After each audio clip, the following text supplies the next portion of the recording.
Hello, everyone. Welcome to another showcase. Let me make sure I have my spreadsheet readily available on a monitor. Otherwise, I will not keep time properly. Um, cool. We have a bunch of exciting demos today. I am going to kick us off with my demo, kind of just to roll in, and then also that way I can defer to our wonderful other teammates. And I'm going to show off something that we've been cooking for a long time, and we finally have some progress on, which is multi-cursor. I'm really excited about this. So you can see here, I'm in this document, and let me pull this over here. And I can move over this and I can say, hey, Tay, you're awesome. And we can see both of us typing at the same time. Um, by highlight, you can see that similar to Google Docs, all that. But a really cool thing is let's add another section to the top, use edit document with AI. The agent now, it's going to take a second, but it is going to stream in this change. It should do it in just a moment. And when it does it, we're not going to see the editing with AI anymore. It's going to just feed it directly into the doc. And also, as a user, if I were to continue typing further down in the doc, it would actually keep those things in sync. But we're going to let the agent do its thing. It's taken it's sweet time right now. Live demos are always live.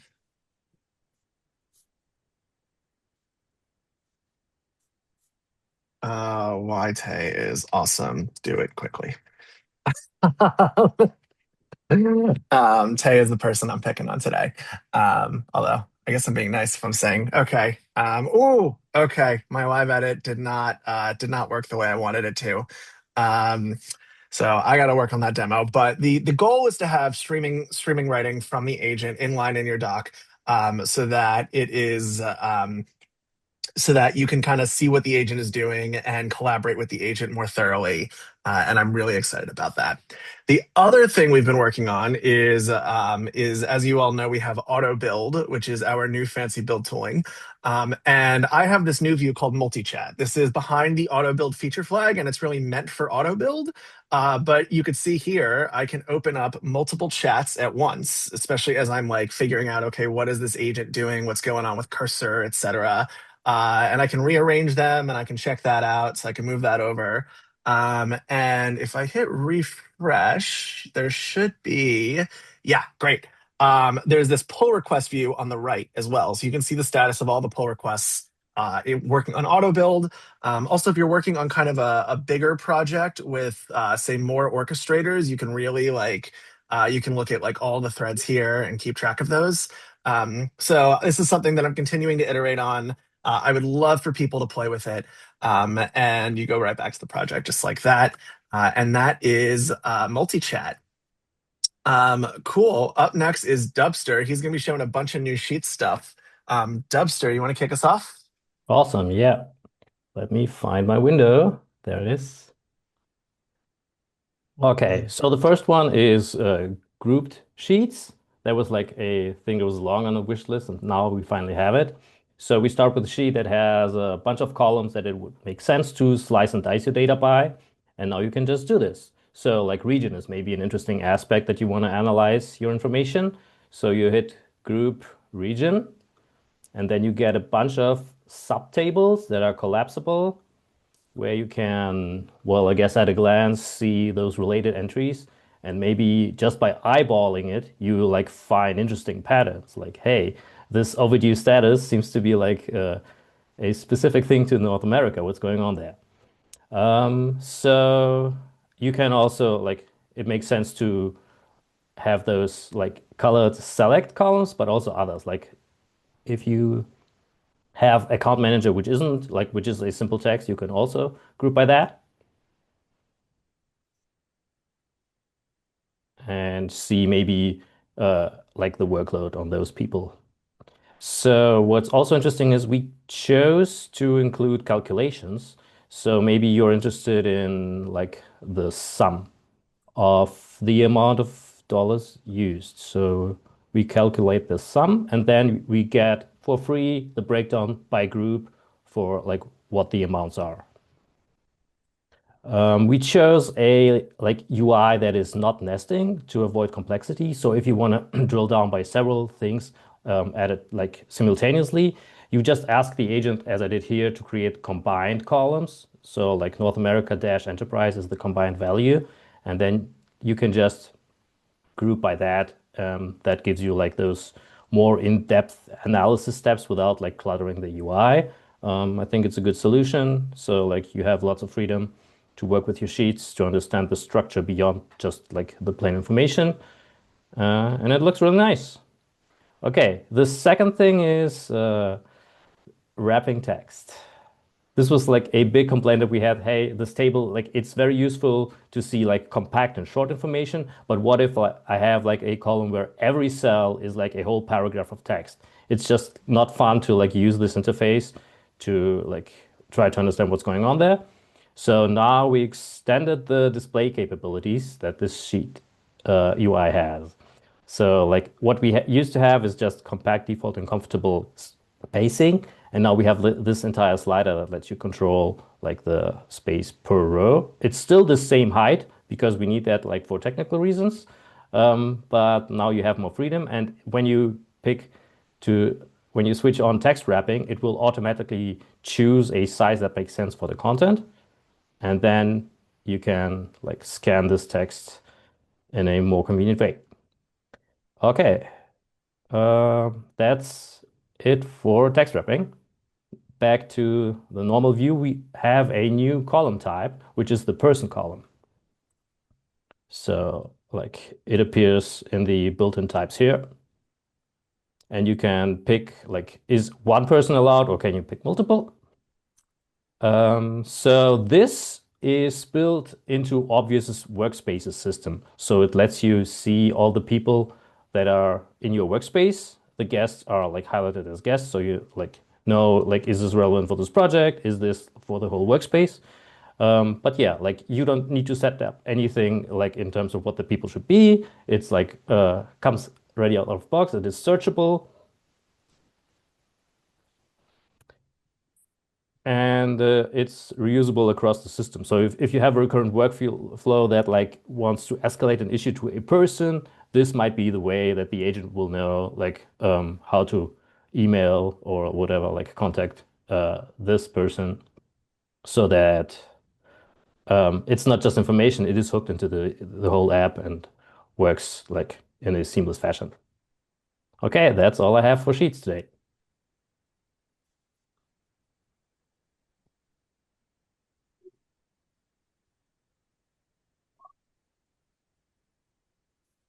You're muted. You're muted, Gersman. I'm muted. Classic problems. Anyway, I was just rambling about how I enjoyed when you were talking about adding the price of things. We get it for free. Those two things are apparently compatible. Cool. Up next is Craig. He is going to be showing off the assistant and a whole bunch of other exciting things. So I'm going to give it to our assistant king, Craig. New nickname, I guess. A little concerning, but yeah. I'm gonna jump into a sneak peek of Assistant. It's a big it's going to be a big theme over the next few demos, most likely. So I'm not going to get into tons of detail, but I do want to kind of show directionally where we're headed. So um, brace yourselves. No, it's not going to be as impressive as some of the future demos of Assistant, but this should give us a foundation. So I'm in a new account here, and I have kind of all the regular obvious things you might be used to, but you'll also see that there's this new assistant button in the sidebar. Now it lives on top of your obvious workspace. It is 100% personal to you. This is the first time you would have your own obvious AI agent. So it is not something that your colleagues can work with. You can't share it with other people. It is private and secure just for your conversations. This is the onboarding flow, which is also rapidly changing and improving. I'm working with one of our design engineers Sully on getting this all nice. You can see there's a cute avatar that kind of follows your mouse around. These are also getting updates as we go. So I'll go through a little bit of the onboarding flow here, and it explains kind of a little more about the assistant. As I said, it's personal to you, so you can give it a name. You can also give it a color that is exciting to you. So I'm going to go with Baymax here. And you can also adjust it. So unlike the obvious agent that is very specific to kind of doing work Yeah, that's fine. and Chicken salad. oh, Thank you. Tay, I think you're off mute. Oh, my bad. Sorry. Yeah. Unlike the regular obvious agent, this one will be very personalizable and customizable to how you want to work with it. So I'm going to go warm and personal here. And then it also connects deeply into all the places that you work, right? To have an assistant, a chief of staff that can really take on your work, you need it to have access to the things you have access to. So it's going to have email, calendar, Slack, whatever CRM you're using. If you use a CRM, your task managers, meeting notes, whatever it is that you use, you're going to give access to the assistant, and it can then help you go through this. So I'm not going to complete through this process. I just wanted to show you what this onboarding looks like. The assistant will also have access to memory, a more advanced memory system that'll have more information about you and all the interactions you've had with it. So if you like, for instance, say, I don't like meetings scheduled before 10 a.m. I don't like waking up. Then your assistant will know that, and when it's trying to schedule something for you, it'll make sure that it's not outside of that time. It'll also have access to your knowledge base that exists in Obvious already for your company, so it's able to act kind of within kind of a personal space with you and help you get through your work, but also know how to interact within the wider space. So let me show you a example of something that the assistant can do. So here I attended the Coffee Association conference last year, and I want to go again this year. So I asked it to make me a project. Now, this is not something you might be used to seeing in Obvious. Usually, you are making a project or you're prompting Obvious here, but your assistant can make projects for you, monitor your work, keep track of things that are going on, look in your email, look in your calendar, and help you with that. So this assistant actually now set up this project for me, all ready for me when I want to jump in to this conference and set up my work there. I can also show you I also had some emails from the Kinto team that I was chatting with them at the conference with. And I asked the assistant to basically look up in my email. It found the folks from Kinto that I was working with and drafted an email to them about attending a conference. So the assistant is a layer on top of all of your work and operates as such. So lots more to come here. Just wanted to give a little sneak peek. Now I'm going to very quickly talk through a new type of view that is called checklist. I'm a huge checklist nerd. Read the checklist manifesto many times. So I'm super excited about this. If you don't know yet, Obvious has a bunch of views you can create on top of your spreadsheets, on top of your data. And so here's an example of like a cleaning checklist that a company that does kind of office cleaning might have. And so I'm going to create a new checklist. You can see the other view types here like boards, folios, calendars, timelines. Checklists kind of fit in that same thing. So you can start from blank with some preset templates or a basic kind of plain one, or you can start from an existing set of data. So I'll start here from my cleaning sheet that I already have.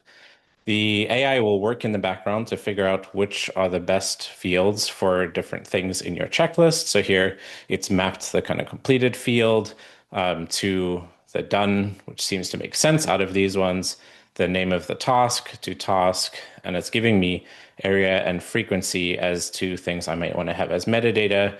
I can obviously add other things here like notes or whatever, or remove these if I need to. I can group checklists by certain things. So here we have it as phase, but you could change it to area. I'm actually going to do that. And you can do double verification. That's very important if you're doing something really critical and you need a second person. So a first person can mark it as complete, but is not fully complete until a second user marks it as complete.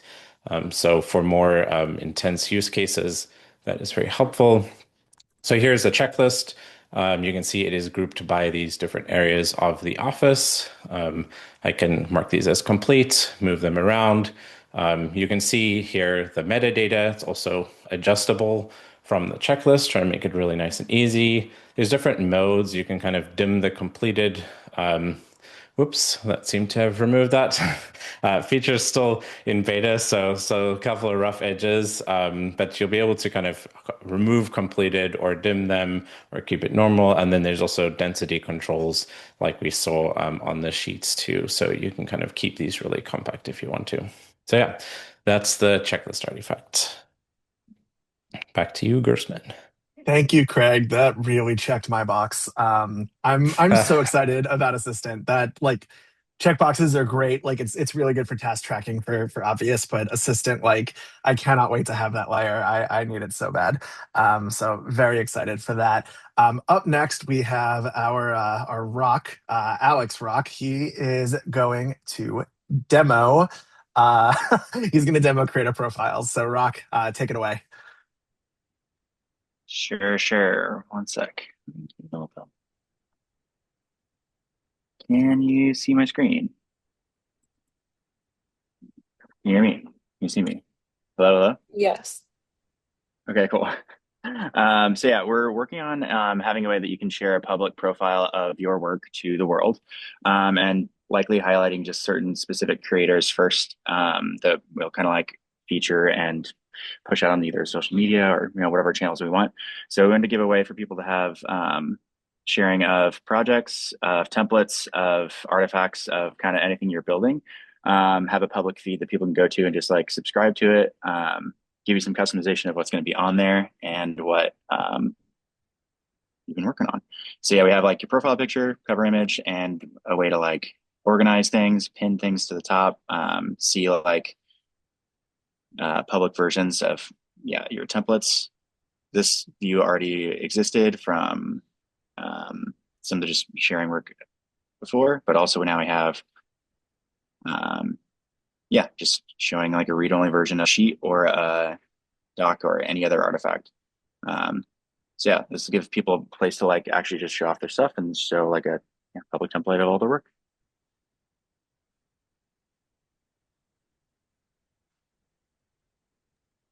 Awesome. Thanks, Rock. I am so excited, especially as we start working more with creators and getting them to kick things off. I think that's going to be huge. My boy Carl is coming up next. He is going to show us how Obvious is going to talk to you outside of Obvious, which is really exciting for me. So I'll let Carl take it away. Yeah, so we're doing a lot of stuff with different communication platforms. Last time I showed you communicating with Slack through channels, but did you know that you can now directly communicate with the Slack bot? And on top of that, you can also send it files. So I'm going to send a message here to Obvious. And live demos, bug one. I should probably mention it.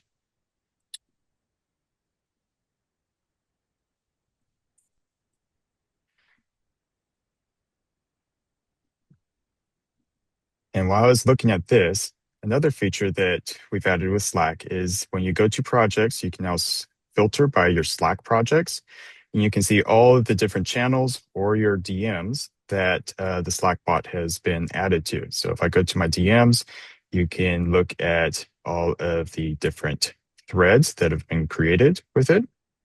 And we'll come back here and give it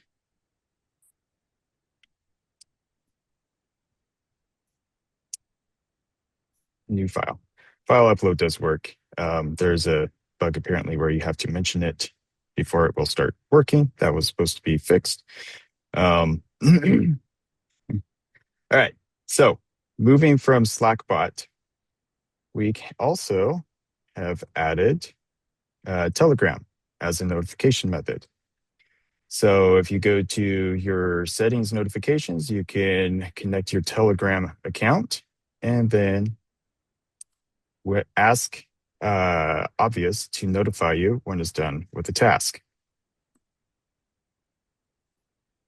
So, boom. And there it is. Notification sent to Telegram. This is only going one direction. If I were to respond to Telegram, it does nothing as of today, but very soon, both the Slack DMs and the Telegram communication methods will be bidirectional with the obvious assistant that Craig was showing. So exciting. Carl, do you know when we're going to support carrier pigeon on top of Telegram? I got a neighbor that has carrier pigeons. I'll talk to him about that. Thank you. Very helpful. And maybe Dasha can tell us how we can integrate with the carrier pigeons. Dasha, that's your segue. I think you wrote integrations, but you're also showing some version stuff. So I will let you share your screen and take it away. Yeah. I was gonna say the unemployment rate for pigeons in New York City is really high, so I'm sure they'll be signing up for that. So I have been doing a bunch of work on connectors. One part of that is simplifying how our users can connect their connectors. So this is a demo of the new connector screen. It collapses all of the integrations that you've set up through OAuth, as well as all of your secrets, so you can manage them in one place. For example, Slack was added via API, and I can like click into it, edit it directly from here. And this has just been really great, at least in staging and production, for me to be able to audit all of our secrets.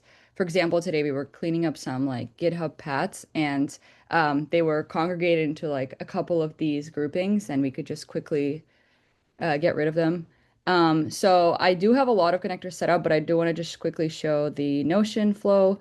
This was a custom connector that I built. So when you're going through here, you do have to select what files you're giving access to as something that's Notion requires you to do. So that was the simple flow for Notion. But just to give an overview of what I'm going to demo, I've set up connectors for ADIO, Salesforce that Craig showed in the assistant demo. We also now have Outlook, Granola, and Notion. And there's definitely going to be more work to do on all of them, but I just wanted to quickly show like how you can use each one of those today. So for example, for Granola, I asked it to pull all my meetings and do an analysis of my priorities. So I was able to do that. This is using the newly released MCP server that Granola released at the beginning of February. So we jumped on that right away. With ADIO and Salesforce, yeah, this is an example of it working. I asked it to collect data on me from ADIO and my deals and meetings from Salesforce, and it was able to construct that, find my profile, and get those. These are all fake deals that Salesforce pre-populates for you if you don't have any like enough information in your account. For Outlook, it's able to read your emails. And one improvement I'm working on now is also being able to send emails, which will just build on top of our existing like Gmail integration. And then for Notion, we just connected it. One really cool thing is you can attach, Jesus, you can attach files directly from Notion now. I'm working on a much better UX for this, where you actually get like a pop-up of all of your files, and you should be able to pull them directly. So this pulled that doc from Notion. And then switching gears to version history, that's another feature I've been working on. So this is a document on why New York City is the best city. I'm gonna ask, as part of this, let's add a nice cover image here. You can make GIF cover images. And if we now go to the version history tab, you can see all the versions of this document. So we just added a cover image. I'm also going to ask the agent to add a paragraph. So you can see older versions of your document. For example, there was like a broken cover image here, and I added a new one. I removed it. On comments, you should also be able to see the comment at that point in time. And additional improvements I'm working on now are, there we go, the agent just added a change. The EDM scene goes insane. So future additions or improvements here are being able to restore past versions. Because that's just one of the power features of version history. If somebody messes with your docs, you want to be able to, first of all, audit who did that, and second of all, just be able to restore to the desired version. Yeah, that's it. Sweet. So excited about version history. That is one step forward towards agentic time travel. Very cool. Up next, Hrithik is going to be showing us some artifact template stuff and meetings. So Hrithik, I will let you own this meeting and show us how we're going to handle meetings in Obvious. So, okay, so meeting routines are basically something that we have been working on that closes the loop on the entire meeting orchestration angle there. I'll just show you what it means actually.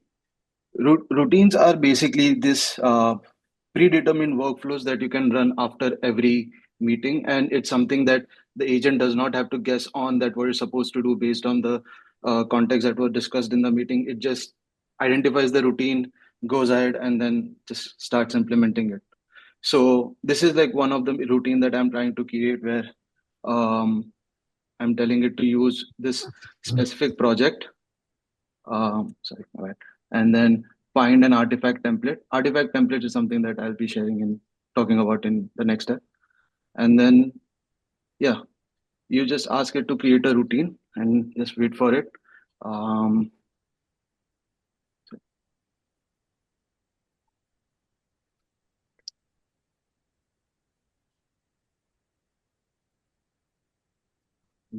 Just give me a second again.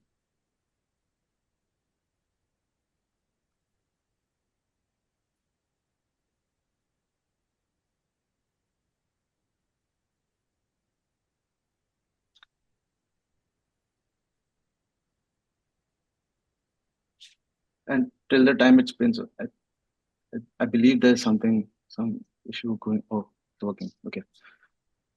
Yeah, it is working. Yeah. So it will be doing its research and proposing a meeting. But meanwhile, I can show you what artifact templates are.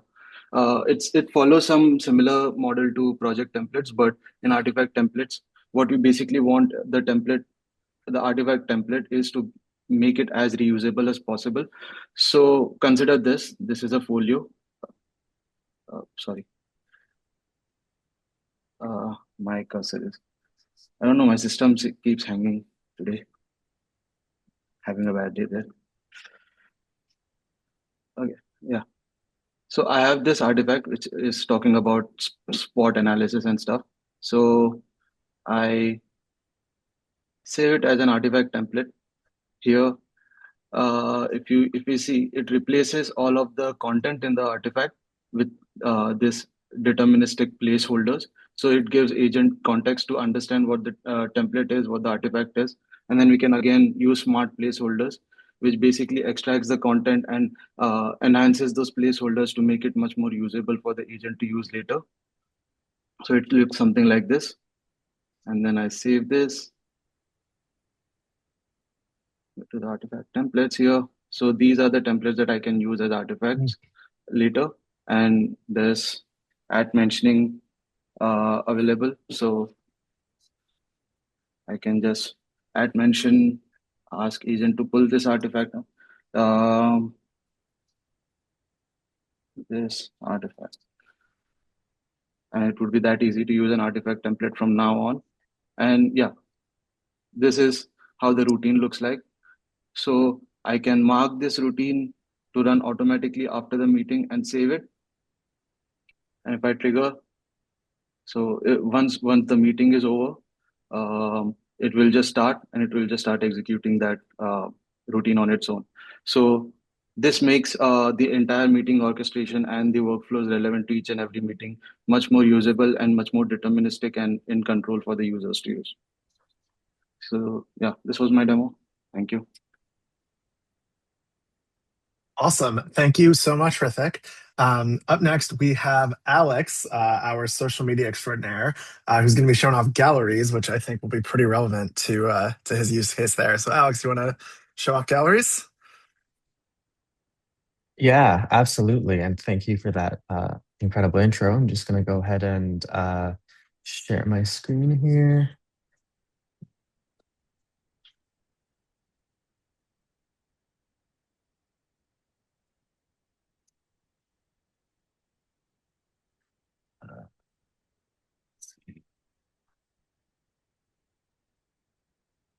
Okay.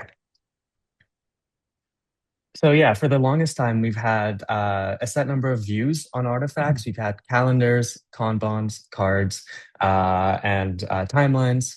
And after some discussions, John and a couple other people on the engineering team, as well as the growth team, we've been coming up on this issue where it would be really nice to have the data sort of laid in a nice series of cards that's not necessarily a Kanban view, but more so free roaming, where you can just sort of manipulate the cards and play with them as you want. So we have this gallery view here, and it's just another essentially just a view on top of the sheet artifact, which we've seen before. And a couple cool things about it is that firstly, you can choose which fields are shown on each card. So you can sort of customize it to be, as detailed or as concise as you want. You can change the card sizes to be small, medium, and you can change the aspect ratio of the preview field on the various cards, which is really cool. And on top of that, you can, right now just sort the cards by any feature on it that you'd like. Or if you would like it to be, unsorted, where you can just sort of like drag and drop the cards to wherever you want, we can do that too. In the pipeline, we want to make it so you can group the fields as well. And the reason this comes in really handy for social media, like Matthew mentioned, is just being able to plan posts and then drag them and having them up, especially with a lot of the paid campaigns and the partnerships that we're running. We're hoping this would be really useful. So yeah, that's what's been new with the gallery view. This is absolutely gorgeous. I am so excited about it. It also looks a little bit reminiscent of my blog, which was also built by Obvious. So I'm not surprised that Obvious's design sense has carried over here. I love it. Cool. Jamari is going to show us what we're doing with our friend Claude that we've been integrating with. Jamari, let's see it. And you're muted, Jamari. Yeah. Let's get into it.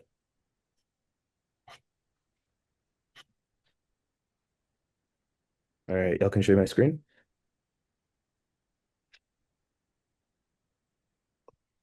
Can you see my screen, Matthew?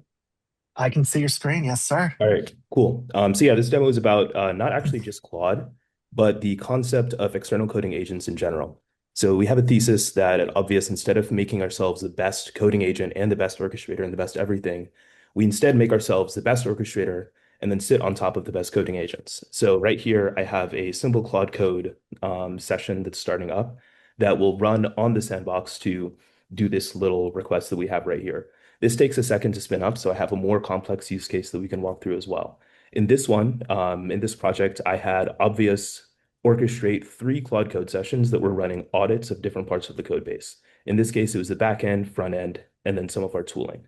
So it starts out by running shell to understand what's going on, and then it kicks off 3 Claude code sessions to go in the background to do these audits.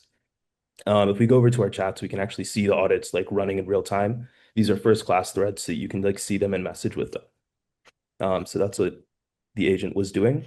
And then if we come back into our chat up at the top, you can see that whenever an agent turn finishes, it will wait for Claude Code to get back to it. And then after Claude Code gets back to it, it continues working.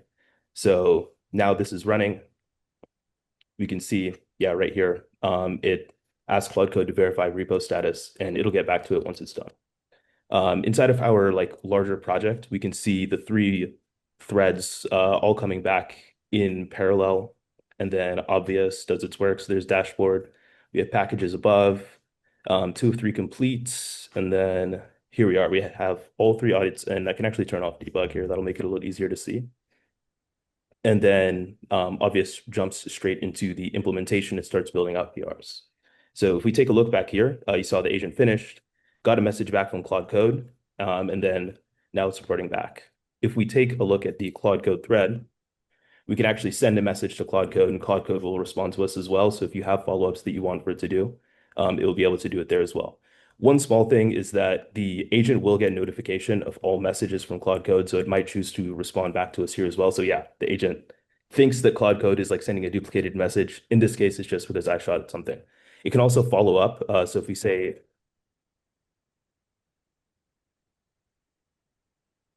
have that session count the number of readmes in the repo, it will send another message to the Claude Code that will kick back up. So yeah, if we open that up, that runs. And then over here, we'll actually see it start getting back to us. And it looks like, yeah, we'll get that response back in a moment. So this right now is just scoped to Claude Code, kind of getting all of the weirdness and kinks out and deploy stability, all that good stuff. But in the long term, this actually won't just be Claude Code. This will also be able to integrate with things like Codex or any other state-of-the-art coding agent because it's an external thread architecture that we'll be building on top of in the long term. So Obvious can use whatever the state of the art is as opposed to being locked to just Claude Code. So that's coding agents. That is dope, Jamari. I also love how few tabs you have open right now. I really respect it. It's pretty great. A lot of work with that. We're going to transition to something super debuggy. So Nico, if you want to show us your debug drawer, I'm very excited to see how to use this. Sure, yeah. This is more for the team here, but it's a short but sweet ergonomic change of how to service threads and see how it's performing. I'll go ahead into Obvious. And by default, this is what it looks like working Obvious. But if I switch over into debug mode, trying to remember the exact key suppress, it's none of those so far. All right, we're now in debug mode. And by default, you'll see this token counter at the top. That's how many tokens are in your thread. And if I click the token counter, we'll now see all of the steps so far.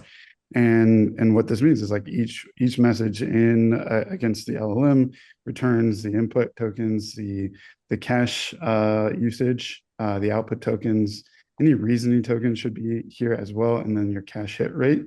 And the reason why this is important is like we want to know how our tokens are performing. We want to know how many are being involved in each round, in each step of a message thread. And then we also want to be crystal clear like how we're using the cache and making sure that we're not missing obvious gaps on using cached prompts, cache tokens, so that we can track down and fine tune and improve our thread economics. So this is one simple way of surfacing how threads perform, and it's already led to some improvements in our cache hit rates. I'm really glad somebody is thinking about our Anthropic bill right now because this is going to be amazing. It's always on my mind. Speaking of our Anthropic bill, David, our CEO, is going to show some stuff off. This is just for you guys. So please, David, if you're there, show us whatever auto build stuff you got going on. Oh, all right. Yeah, so I mean, everybody has been hearing a lot about auto build. For those who have been using it, you're very familiar with it, but for everybody else in the business, we'll give you a quick walkthrough of this. So auto build, our objective with auto build is to allow Obvious to build most of the features that we ship in Obvious. One thing that is becoming increasingly true is that when agents are doing most of the coding, and they are doing it well, and agents are doing most of the PR reviewing, and they're doing it well. then effectively what we end up doing is translating some spec into a prompt, handing it to an agent, waiting for it to finish, creating a PR, asking it to oversee the PR while the other agents review, asking it to address the feedback from the other agents, etc. I call this carrying water. It's not like a very useful thing to do. It's just necessary until these things are integrated. So if all an engineer is doing is carrying water from agent to agent to agent, there's something wrong with the way that we're like designing our process. So auto build is basically an attempt to have obvious carry that water, right? So hey, we have a spec that maybe John created, or maybe it came out of the issue triage. We want to hand it to an agent, have the agent go and do the coding that it's already doing, right, on developers' machines, create the PR, listen to the reviews, and address them until the PR is ready to merge. So auto build it's taking most of that kind of like manual work that our team is doing and putting it in Obvious's hands. And so far, it's yeah. I mean, we have I think upwards of 1,500 PRs open from auto build right now.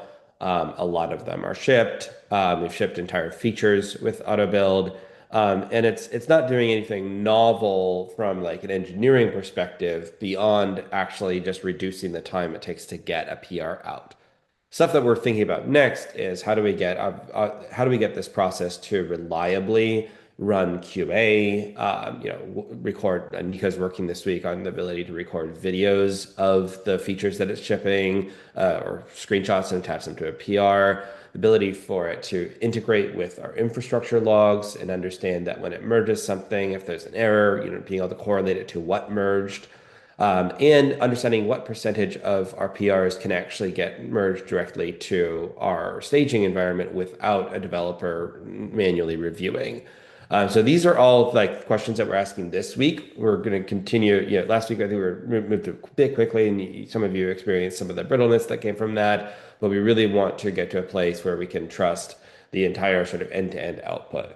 And what that'll mean, and this is actually pretty fun, in staging, if you do Command Shift dot anywhere, it'll capture a screenshot, capture the browser logs, failed network requests, console logs that are relevant, the page that you're on, and an actual visual screenshot of the page if it actually works for this demo.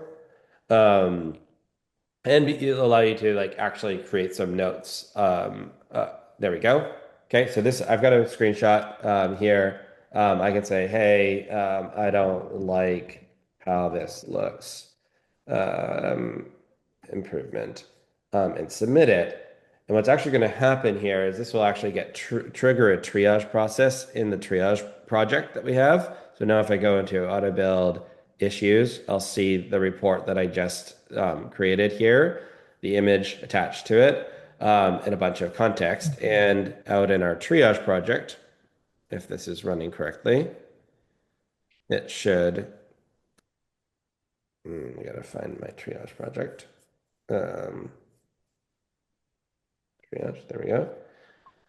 Yep, there's a chat in here just now, and it's been instructed to review this issue, basically a bunch of different contexts, etc., around it, and do triage. Now, this is still work in progress. I know that the success team has spent a lot of time building a triage project. This is designed to feed into the thing that is already doing triage, not to be a new thing. But then ultimately, be able to come back here. And if I think, let's quickly take a look. Let's see, there we go. So it's been categorized. The outcome is that we need more information from this person, which specific, whatever. So the agent is able to actually look at the image and also do all of this. And if you do something more specific, it'll link it to one of the ongoing initiatives, link it to one of the features.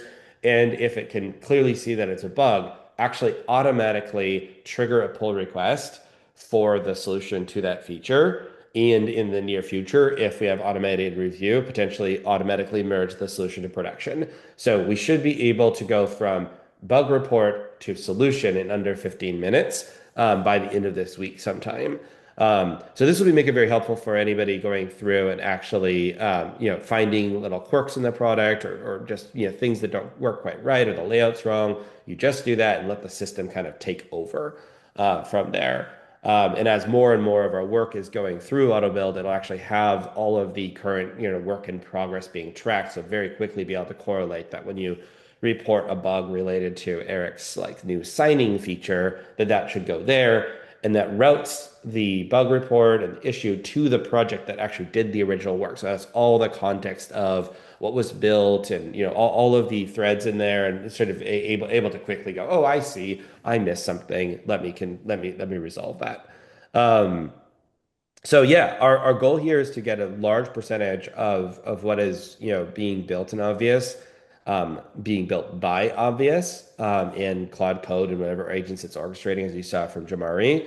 But if we get there, right, our velocity can reach kind of like breakout scale where they're like the more we can ship a feature without human bottlenecks in all of our PRs, then there's nothing stopping us from shipping an entire new capability in a day. And then after a day, there's nothing stopping us from shipping that capability in an hour. So these things start getting pretty meaningful in our ability to kind of have a fast reaction time in the market to new information, as well as cover some of the ground both in depth and maturity of the features that we have, as well as breadth in terms of capabilities we want to launch. I'm mostly excited this week about depth. So seeing some of the features that we've had that are, I think, still a little shallow, still a little brittle. I think being able to use AutoBuild to go deep on these things is going to become, you're going to start feeling the impact of that end product over the next few days. Things like our chat, all those little finicky things in chat that have been annoying everybody should, quickly disappear. So very excited about what this means to the business. We are running right now probably at 5x the velocity that we were running 2 weeks ago. And in general, I expect us to get an order of magnitude faster over the next few days. Use the report. Use the report feature freely. This is going to be internal for the moment. It's only on staging. You use it, and we'll get more of the triage process figured out today so that it actually goes through the whole system. But yeah. Thanks, David. Really hype about auto build. We are basically building the 3D printer for software. David and I were referring to it as hitting print last night, and it's such a cool thing. I never in my wildest dreams imagined this. Cool. We are at the end of another great showcase. Thank you all so much for attending, and we will see you all in about 2 weeks.